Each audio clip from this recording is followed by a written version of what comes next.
I'm Monique Giraud. I'm in charge of the communications at the Centre de Santé Services Sociaux Memphremagog. Today I'm with Janet Manuel, a nurse who works at the Centre de Santé. And Janet, she will answer at the most popular questions asked by the population regarding the vaccine, the vaccination, the ways to protect ourselves, or many other questions. So thank you very much, Janet, to My be pleasure. with us today. Now, the first question. What's the difference between a cold and the flu? Well, when you have a cold, you have a sore throat, runny nose or a stuffy nose, and you feel tired. When you have it's in the severity of the symptoms, basically. With the flu, you have fever usually. You can have a runny nose, very sore throat. You can have either of several symptoms. It can be joint pain, muscle pain, a headache, extreme fatigue, and in more serious cases, difficulty breathing. May have, for vulnerable clients, these complications can lead to death even. Okay. Tell us, people who get vaccinated, it's important for all the population, but especially for vulnerable people. Who are these persons? The vulnerable population are the people 60 years of age and over, children or babies from 6 months to 23 months considered, pregnant women, people with chronic diseases such as respiratory diseases, emphysema, chronic obstructive lung disease, renal disease, cancer, diabetes as well, heart disease. Okay. Tell us, how does the vaccine protect us? Well, I guess the whole vaccine, the process of immunizing, vaccinating everybody is that the more people that you get vaccinated, the less propagation there is of the virus. You're having more people protected, so you're going to have less of the flu around. Okay. Less chance of contracting it. Okay, that's the main reason. Yes. Okay, now what's in the vaccine and what happens in our body during the injection? The vaccine, it's not a live virus. It's an inactivated virus that we mix with a liquid. You inject that liquid, and then your body reacts to that. Your body creates an immune reaction, building up your immunity. And the redness and the swelling, when you get that, that's a good sign. It means that your body's fighting off what it perceives as the enemy. Okay, So we have good soldiers. Yes, we have good soldiers, and they're doing their Okay. work. Okay, tell me, why do some people who receive the vaccine get the flu anyway? Well, I think the vaccine is not 100% proof. It takes up to 2 weeks before the full immunity is in place. If you're exposed to the virus in those first 2 weeks, yes, you can get it, but it will be lesser severity than it would have been if you hadn't been vaccinated, because your body has already started to kill the enemy, if you like. Yeah.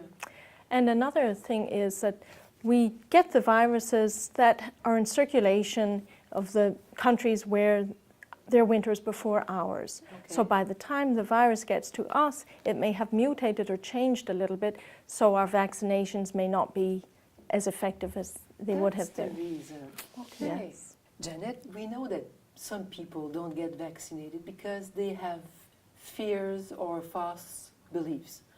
What are these fears and false beliefs, and what can we say to them? I think a lot of people fear the side effects from the vaccine. Okay. The redness, swelling, pain at the site of the injection. There's also the respiratory ocular syndrome, which is redness of eyes, swelling, facial swelling, cough. And there's a very rare cases of side effects, and it's 1 in a million cases of vaccine. So it's not a big chance. Okay. What about the false beliefs? People believe that the vaccine is ineffective. The vaccine varies from year to year, so it won't be effective for the viruses of last year, but it'll be effective for the viruses of this year. Some people also believe that they never get sick, so they don't need it. But every year the virus is different, so you may be affected this year and you don't have symptoms necessarily for the first 48 hours Okay. once you've contracted it. So in those 48 hours, you can give it to anybody that you're around. So each person can give it to 4 other people, and then these 4 other people can give it to 4. So that's 16 people, and that's 32, and that's 64. So you need, before you even know you're ill, you can have contaminated a lot of people. So I think that's what you have to try to limit it. Janet, there are other ways to protect ourselves. Yes. We want to do good hand washing. You want to, if you're sneezing or coughing, to cough into the fold of your arm or into Kleenex. And if you do that, with your Kleenex, you don't want to be putting them on the counter. You don't want to be putting them up your sleeve. You want to throw it away. And then after that, you can also use one of these hand wash with 70% alcohol. It's really good at it. And you need to use enough of the product. You don't need to have it soaking wet, but you want to use enough of it. You want to get your nails in first, and then you want to smear it all around to the back of your hands, in between your fingers, right up to your wrist. And you see it's still wet there, so you've got to keep going, keep rubbing it for 15 to 30 seconds till it's all absorbed. And even underneath your rings, you want to make sure, because a lot of the virus can stay there. Gee, I have work to do because I don't wash my hands like that. So that my hands are clean now. So, and another thing you can do is if you have any symptoms or you're around, is to wear a mask. And there's a proper way of wearing a mask. And we don't, it's really funny sometimes when you see somebody with a mask on down here, it's not doing much good.